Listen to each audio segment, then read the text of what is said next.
What's a healthier diet? A plant-based diet or an animal-based diet?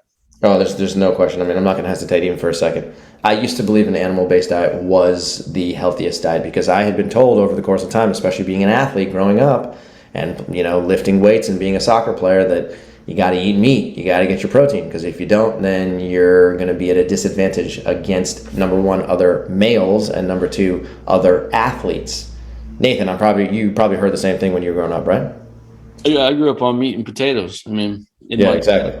we hunted on deer, we fished, and we would hunt deer. It wasn't for game, it wasn't for sport. It was because that's what we thought. We would shoot and eat deer. We would go to the ranch. My aunt had a ranch, and slaughter the cow and bring the beef home and eat it. And bison, even fill a freezer full of bison.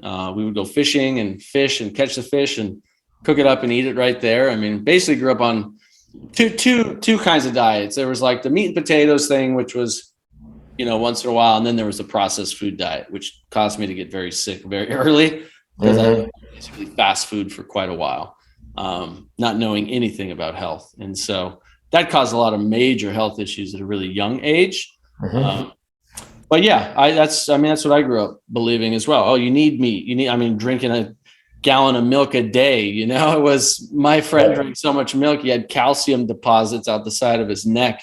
It was like I would eat handfuls of cheese and milk and meat, every day.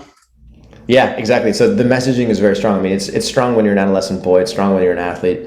It's strong when you subscribe to bro science, but it's also strong just in the general population. I mean, when you drive around, I remember that Got Milk campaign from back in the day where they would show professional athletes like Andre Agassi, and he'd have a milk mustache and it would say "Got Milk" underneath it, and you'd be like, oh, I want to be like Andre Agassi. I guess I gotta go drink milk, right? And then there was this messaging about eating at least 1 or 2 eggs per day. Gotta have eggs. Olive oil is healthy for you. Make sure you incorporate that in.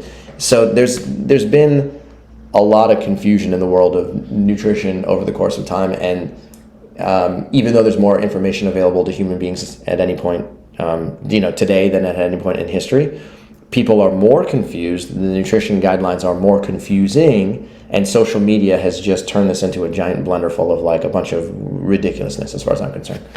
So, having spent a lot of time, upwards of 20 years involved in, research and experimentation on myself, and writing a PhD thesis and starting a coaching program and working with people and helping, thousands of people, there's just no question. There's not a single shred of doubt in my mind that eating a plant-based diet is a unbelievable solution to optimal human health.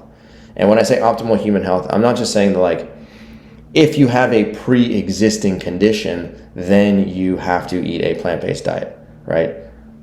Even those who don't have any pre-existing health condition right here and right now, you're in an advantage because you can eat a plant-based diet to prevent the development of any chronic disease.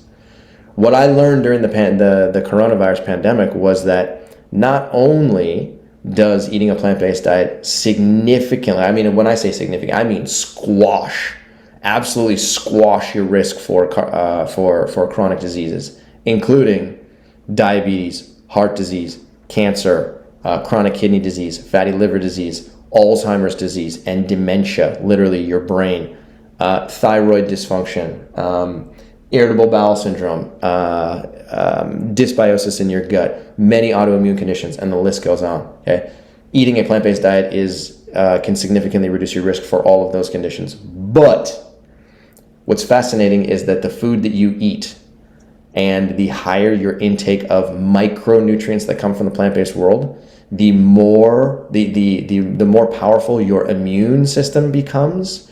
And as a result of that, your food can actually not only drop your chronic disease risk, it can drop your infectious disease risk. And that is truly groundbreaking. Because most people are sort of like, well, I have a weak immune system, I have a strong immune system, maybe I got this, maybe I didn't get this, maybe I got the flu, I got the cold, and just sort of attribute it to being like, well, I was born with this immune system, and I guess I got to deal with this immune system. But the truth is that you control your immune system. Literally, the foods that you put into your mouth control the strength of your immunity. And there is a very strong connection between how powerful your immune system is and how much at risk you are for chronic diseases at the same time. Yeah, So, I covered a study mid-pandemic that came out that showed a significant reduction in risk for serious disease or serious COVID disease from the coronavirus. Significant reduction for people who are on a vegetarian or a vegan diet. correct. It was like a 74% reduction. I mean, it wasn't like a small association. It was massive. Right, which is pretty amazing. Mhm. Fred has a question here, and if anyone else has questions specifically, please chat them in. Fred's asking, is creatine supplement healthy with a plant-based diet? Ooh, this is a great question.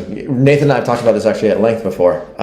So creatine is basically it's a fuel. It's a fuel that your muscles manufacture for themselves, and it's a fuel that's required or that's used for like extremely short duration, high intensity bouts. So like best description is imagine Usain Bolt in the 100-meter dash. Okay, the second that gun goes off, boom, all those sprinters just go from 0 to as close to top speed as possible. They are running for the first 3 or 4 seconds on pure creatine, and then at that point they actually go over into glycogen metabolism and start using primarily glucose for the next 5, 6, 7, 10 seconds until they're done with that race. Okay, so most people are not Usain Bolt, right? Most people don't have that need for creatine. However, the research has actually shown that creatine supplementation is, from everything that I've read, very safe. Creatine is the most widely studied supplement of all supplements, and there are more studies about creatine supplementation than any other supplement on the market today.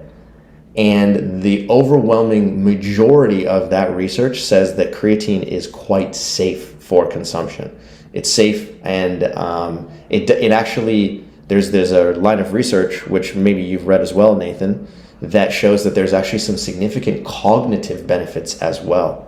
In other words, if you take small amounts of creatine on a daily basis, about 5 grams per day, then you can actually increase brain function, and that can be in addition to physical performance improvements as well. So I am a fan of creatine supplementation. Is it a requirement? Absolutely not. If you choose to do it, I think you can do it safely and not have to worry about any kind of like long-term chronic disease risk that you are increasing as a result. You got any other recommendations to add to that, Nathan? Yeah, no, I mean, like you said, the research is pretty clear that it's supplementing with it is very safe. I mean, most creatine you're going to get in supplements is going to be synthetically made in a laboratory. Correct. And so they're not like pulling it from animal, flesh, and then it's just they make it in a laboratory. So if you're concerned about taking anything synthetic, which, like I said, the research has shown that's incredibly safe. The thing about creatine that is interesting is your body makes creatine, right? Your liver, your pancreas, and your kidneys makes it from amino acids, the glycine, arginine, and your body makes them, right? So people are like, well, you don't get enough creatine if you don't eat meat. But the truth is 1 to 2 pounds of meat only has about 1 to 2 grams of creatine. So you have to eat a lot of meat to get even a minimum amount of creatine, which, like up to 2 pounds of meat at a time, which is a lot of meat. So the reality is most people on a plant-based diet don't need to supplement with creatine. Your body makes enough. Now, if you have liver problems, it can cause your body to have challenges to produce enough creatine or creatinine in the body, which is basically a form of creatine. So, you can get it tested, but the reality is most people don't need to supplement with it on a plant-based diet. Your body makes enough of it because you're getting, you have those amino acids that are making it. Another way to go about it too is to supplement with amino acids, because amino acids are the building blocks, or just eat the foods that have, all the amino acids that your body needs, which is the whole plant kingdom. When you're eating things like quinoa and beans and, soy and, a lot of really healthy, nutritious whole foods, legumes, vegetables, etc., has the amino acids that your body needs.